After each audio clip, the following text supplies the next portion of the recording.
Other thing, we kind of noticed that, a lot of our consumers, again, lower income households were taking out payday loans with companies that were charging, 1,000% interest. And we kind of, how can we stop a bad situation getting worse? Yes. Because that's what that was. It was a bad situation getting worse. And we recognized that because we had these customers, we had their details, we were kind of they were going to be our customer anyway. But what we could do was lend people small amounts of money to get them over that need for the payday loan. And we didn't have to charge interest because, we didn't have the marketing expense of it. We didn't have the bad debt expense of it, so we were in a position to offer people, a feature in an app that just says, look, if you haven't got any money today, tell us when you're going to get some money.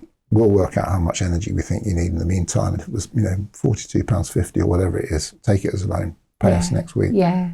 And, we pretty quickly became, I would say, the biggest payday loan provider in the country. We're about 20% of the payday loan market, all at zero interest. Yeah. So, for me, that was kind of one of the moments where I felt we'd really delivered a huge amount of value. Yeah, yeah. And it's about that dignity, isn't it? That you.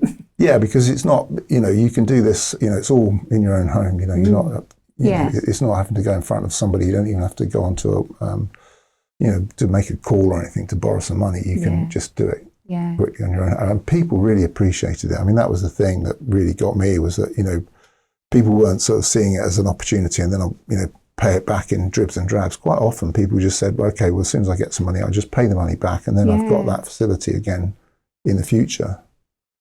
I think at a peak, we did something like 2 million payday loans in a year at one point. Wow.